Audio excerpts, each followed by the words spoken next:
When you see these crowds for the first time, in the least that comes to mind, why? Why did these crowds come out? And where to? Why walk on their feet long distances? They endure fatigue and hardship. Where did they go out and where to go? If you ask for all this, come with me. But before that, subscribe to the channel to receive the rest of the report. If you ask any of these people, where are you going? His answer will be Hussein. Everyone is old and young. Muslims, Christians, Jews, Sabians, Yazidis, and others.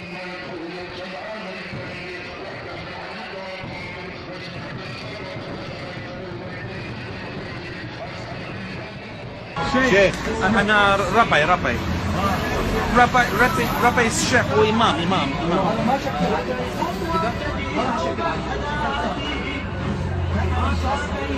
Even those who have no idea of religion find them here. Different nationalities from all countries of the world, you are here without agreement. Everyone is walking a distance of between 300 kilometers and 1,500 kilometers.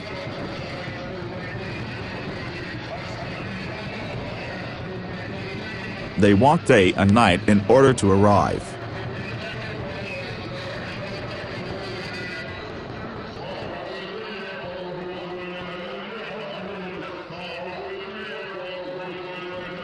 They combine their lives with contradictions. Happiness and satisfaction with their presence here, and deep sorrow for that person.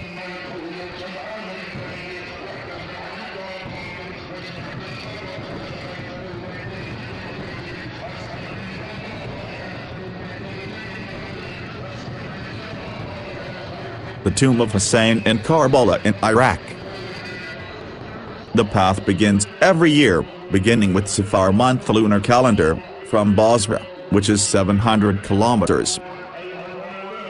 Basra residents receive foreign visitors and receive people from remote areas. For the completion, the residents of Basra leave for Dakar, and all of them leave for Mathana province and then Qadisiyah and Babylon to Karbala. Another road is the Mason Road passing through Kut province, and the two roads meet in Babylon. The gathering of the people from Diyala and the Kurdistan region, Mosul, Tikrit and Ramadi in Baghdad and beyond, to Babylon toward Karbala.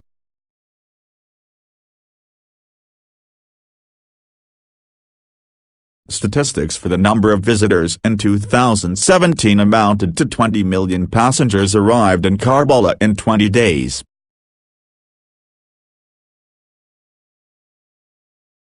Along the roads we find a marquee, they call it processions, near which they provide services from meeting, drinking and medical services. The owners of the processions are from the local commuters. Devote part of their income over a year to buy food and other supplies. To spend on this occasion free of charge and generosity never seen before. They have their own meeting, they formed an organization they called the procession body. All processions across the country are registered with them. This organization is coordinating with the processions and security personnel, to provide security for the others as well. They do not accept governmental interference or any official organization in terms of their work and organization. And do not accept the allocation of money from them. In addition to their annual savings, they accept donations from the rest of the population. Integrated social solidarity.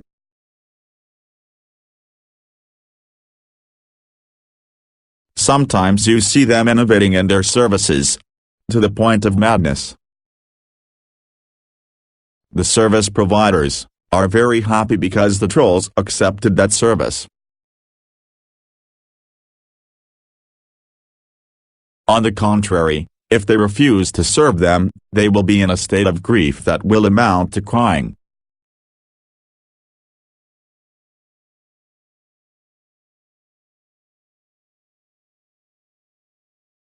Before the sun sets, people see the sides of the road to take the people to their homes to provide services such as dinner and sleep and health services also. Some call it the peace road. The reason is that hatred and racial discrimination disappear once they are here. The puzzling thing is that the leaders of the Shiite Muslim community say this is not an Islamic tradition, but they say the path is beautiful and advisable. Some other Islamic sects deny it. They consider it a bad thing. Thus we can say that this process is not religious tradition. It is closer to a social and human society that brings together different faiths and races, seeking peace, leaving their differences elsewhere. Even the American soldiers, who have found peace in this way, have not found it in other ways. If we entered into recent history, there are famous revolutionaries and thinkers who have dealt with the Hussein. Gandhi said, "I learned from Hussein how I die and I win." British scholar Edward Brown said, "Is there a heart that cannot be overcome by sadness and pain when it is heard about Karbala?" Even non-Muslims cannot deny the purity of the spirit that took place in this battle. John Archer shows us a painful truth when he said, "The tragedy of Hussein bin Ali implies the highest meaning of martyrdom for social justice." If we focus on the words of thinkers, we will find Hussein is inspired by the victory of a culture of sacrifice. We also find that in the story of Hussein, I call upon the meanings to sacrifice for social justice, and we also find that Karbala happened something terrible. They call upon the hearts to be bold, as soon as a part of them is mentioned. The most important thing is that intellectuals are not on the religion of Hussein, to glorify him on different religions and paganism, but they inevitably found out when they saw what had happened. Something incredible and indescribable that religion did not prevent them from changing it, and the same thing called the stevedores every year. They remember the pain, sorrow and sacrifice. Despite the dangers they understood, they learned to sacrifice for social justice. Do not hide from you. I will be immersed in this historic event. Even if my heart aches, Salma, that sincerity of the thinkers who said it. It is not based on religious narratives, but on historical transport that does not take sides. Whoever wants to enter with me has to wait in the next part. Bye.